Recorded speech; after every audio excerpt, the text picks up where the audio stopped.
want a cowboy in a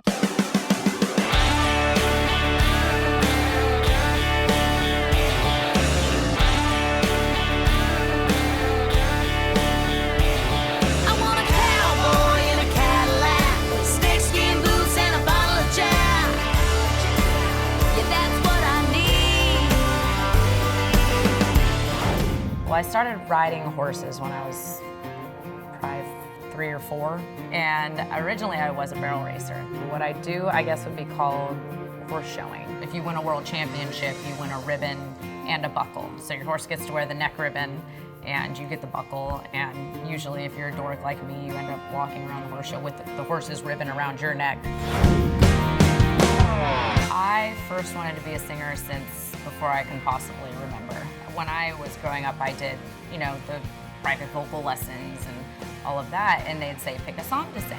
And for whatever reason, I would pick Les Mis or Chicago or The Phantom of the Opera. I fell in love with that, and a lot of people were like, well, why didn't you, pursue Broadway? And I was like, well, because I wanted to be a country music singer.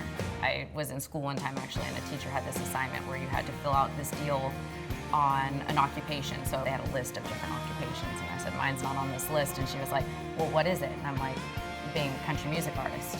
And she was like, no, you need to pick a different occupation for this project. And I was like, no. And I told the teacher no, and I ended up getting in trouble for it. But I was just like, how is anybody to tell you what you're allowed to be? My idol of all time is Shania Twain. She was the first concert I ever attended, and I'm sure many girls feel the same way. I've been enamored with her my entire life.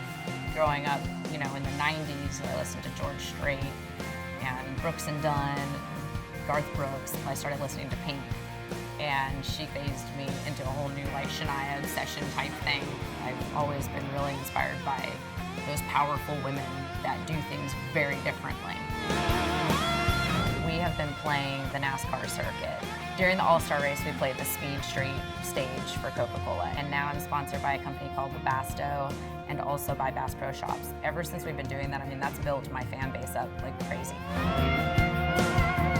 Michael Knox, that guy, no, I'm kidding. We began to sit down and had several long conversations about what I was wanting. I had a whole bunch of songs that I'd always kind of kept in a great song file. So when Chelsea came along, it was great, man. I got to sit down with her for a couple hours in my office, and we got a good ballpark of starting to find songs. And the first one, Never Ever Gone, was the beginning of our whole process. Never Ever Gone, oh my goodness. That's like the epitome of a good breakup song. What do you go through? When you've broken up with somebody and you're trying to get over it, that they're always there. Where We're Gonna Fall is just, to me, just the best way of saying, like, okay, I need you to make a move. It's a nice way of saying it, when in reality I'd be sitting there like, seriously, dude? There's not a lot of girls that really go after it like she does, and that's what makes her unique.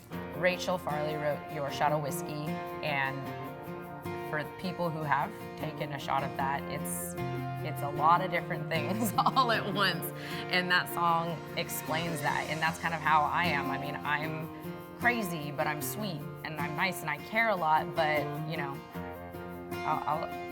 I'll throw a punch if I need to, in a very ladylike fashion, of course. The way I record and the way I do vocals, I like doing them from top to bottom. I like making the artist, perform. So she's in this little bitty tiny vocal booth, and she's bouncing around, screaming and yelling, and we're laughing out here because it's funny because she thinks she's on stage, in front of 20,000 fans. When Michael Knox first played me Anywhere But Here, he said he felt like I could sing the song. So of course, as a singer, I was like, okay, and I'm thinking about the melody and how high the song is and all these technical things. And I went home and I was sitting by myself in my room listening to that song. And it was only the second time I'd listened to it.